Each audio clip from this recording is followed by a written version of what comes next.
Native American Stan Natchez took a circuitous route to his successful career as a full-time artist. His father authored a book on the connections between Jungian and Native American symbolism, and Natchez himself earned a bachelor's and master's degree before becoming a teacher and an editor at Native Peoples magazine.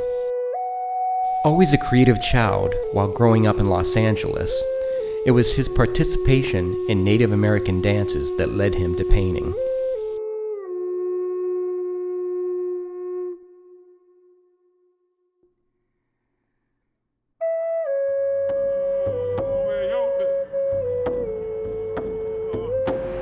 I'm a ShoShoni Tatavian, that's my tribe.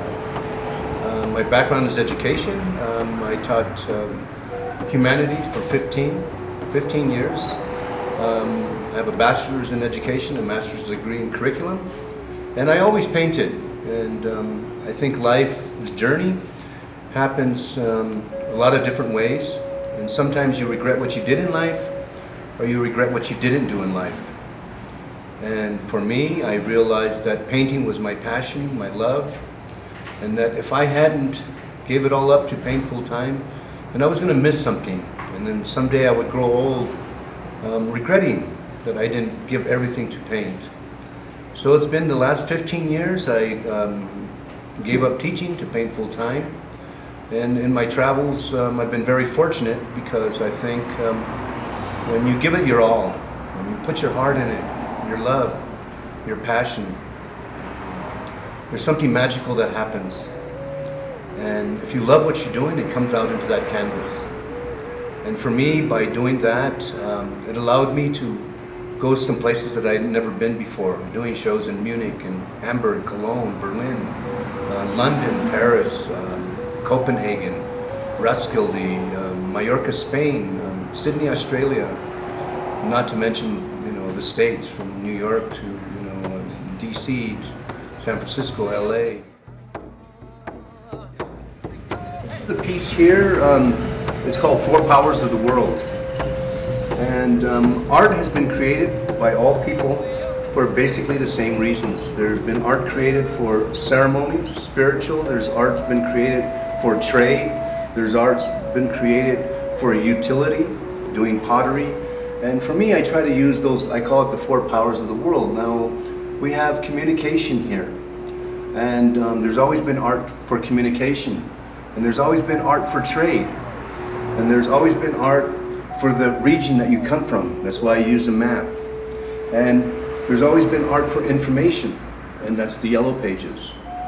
So for me, I call it the four powers of the world. I live in the time when half the world's dying from not having enough food, and the other half the world's dying from eating too much. So we already know traditionally as Native people that the world is out of balance. There's a great imbalance in the planet right now. For us, in our traditional way, that there's been prophecies saying that after 7 generations there was going to be a rebirth in our culture. 50 years ago there was only a few Sundance songs, maybe 2 or 3. Today there's maybe 200. For us, the songs have been recreated. There's a great renaissance, not only for Native Americans, but I think for all peoples in the world. People want to hang on to whatever culture they have left. For me, I think as a father, a husband, an uncle, a grandfather, I think I have a great responsibility to share with my own family, my own children, my own granddaughter, the responsibility of being a human being, to be compassionate towards mankind, to be a humanitarian, to be humble. And that's the basis of our traditional way. Our traditional religion is to be humble, to be generous, to help people that are unfortunate, that have less than you. For me, I use a lot of the currency as a background. The currency is the most powerful symbol of our time. If you wanted to document the 21st century, it would be the World Trade Center, it'd be dollar bills, stock certificates. And I use that as a background because that's the world that I live in. I live in the time of the New York Times and the maps of the world. And all wars throughout history have been over land. All revolutions have been over land. For us as Native people, we've been taught by our elders not to hold some anger or some hatred for what's happened in history. My grandmother told me when I was very young that if you have anger and hatred for what's happened in history, it's a disease. And after a while, you don't know what you hate anymore. You just hate. You live with that anger. So for our traditional way is to pray for what's happened in history. Pray for that modern man who is killing himself through stress.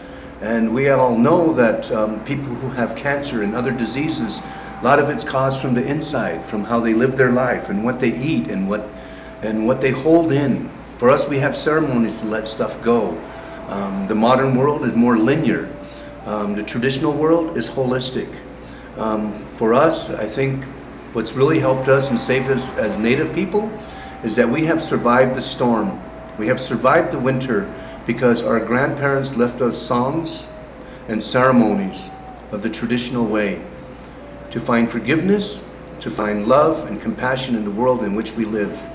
So when I paint the 4 powers of the world, I'm painting that. The Native world, the Native image here is the spiritual part. The dollar bill, the newspaper, that's the material world.